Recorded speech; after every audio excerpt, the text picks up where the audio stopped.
Iconografia, ou estudo das imagens, e não só dos ícones, hein? Vamos conversar um pouco sobre isso. Na gravação anterior, eu falava sobre fontes de texto, né, e os significados e propósitos que elas trazem associadas a si. E como a gente precisa escolher adequadamente as fontes para poder projetar a experiência do usuário que a gente deseja para o nosso produto, né? O estudo iconográfico não é muito diferente, só que dessa vez agora o nosso foco é no uso das imagens no nosso produto. Na informática, ou no mundo digital em particular, em algum momento da história a gente acabou separando as imagens em dois grandes grupos. As imagens que servem para disparar alguma função no software, que foram apelidadas de ícones, né? E as imagens meramente ilustrativas, que não necessariamente disparam alguma função no software, mas cumprem ali o seu papel ilustrativo ou estético na tela. Tem uma teoria por trás disso também, mas o que você precisa saber é todas, absolutamente todas as imagens disparam alguma função na mente do usuário, quer você queira ou não. E isso é importante dizer porque muitas vezes a gente usa imagens até com uma boa intenção, mas elas acabam causando muito mais confusão na cabeça do usuário do que a gente esperava. E em alguns outros casos, a imagem ou ícone que a gente desenhou ou escolheu ali com tanto carinho não causa o efeito esperado. Ou seja, o usuário não entende o que é aquele negócio ou para que serve aquilo. Ou seja, a mensagem que aquele ícone ou aquela imagem deveria transmitir não está eficaz. Então a primeira coisa que você precisa saber é que o seu usuário carrega na cabeça dele uma espécie de repositório de símbolos já associados a um conjunto de significados.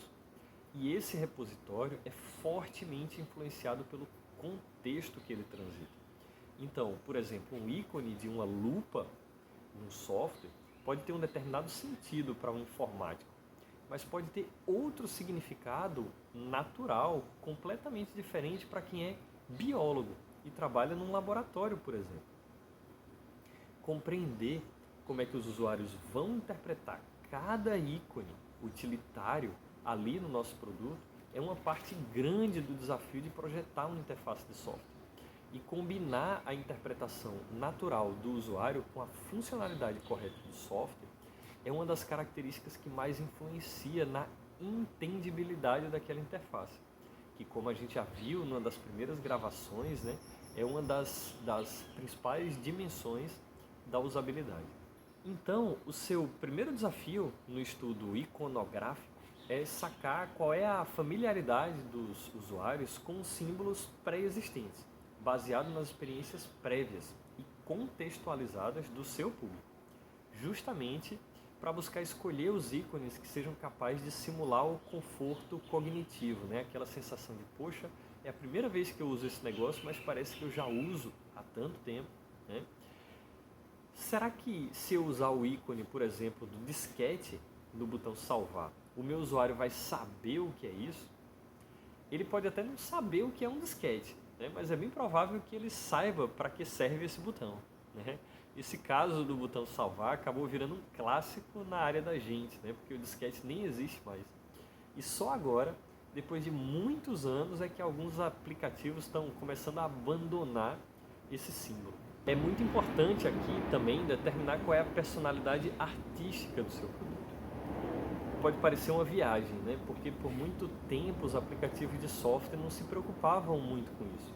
Ou pelo menos achavam que não se preocupavam. Mas hoje é muito clara a presença de diferentes padrões artísticos de interface. Observe, por exemplo, como os padrões artísticos do Spotify são significativamente diferentes dos padrões artísticos do Waze. O Spotify explora muito mais os gradientes de cores nos backgrounds, enquanto o Waze usa linhas mais lúdicas nas suas ilustrações.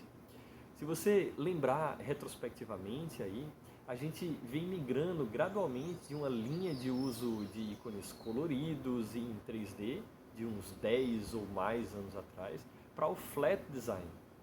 que é mais contemporâneo, né? Que você vê abundantemente no Material Design do Google. Em alguns contextos, mais marcadamente na produção de games, por exemplo, que as interfaces são mais complexas e mais ricas, né? É muito comum você ter profissionais que são contratados para serem especificamente artistas de interface gráfica do usuário.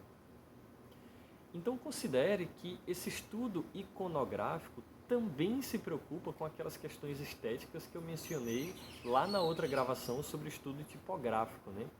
Formas, combinações de cores, tamanhos, espaçamentos, alinhamentos, frequências, harmonia e tudo mais, mas aplicado dessa vez às imagens. Inclusive se preocupando também com o uso daquelas imagens do outro tipo que eu falei, né? Aquelas que são meramente ilustrativas, mas que também têm uma utilidade comunicativa, certo? Por exemplo, infográficos são elementos poderosíssimos, mas que precisam ser utilizados com muito cuidado e com propósito.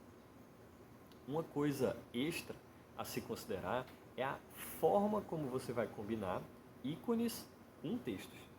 Não só em termos de posicionamento ou alinhamento, né, mas também a pensar qual é a utilidade dessa combinação.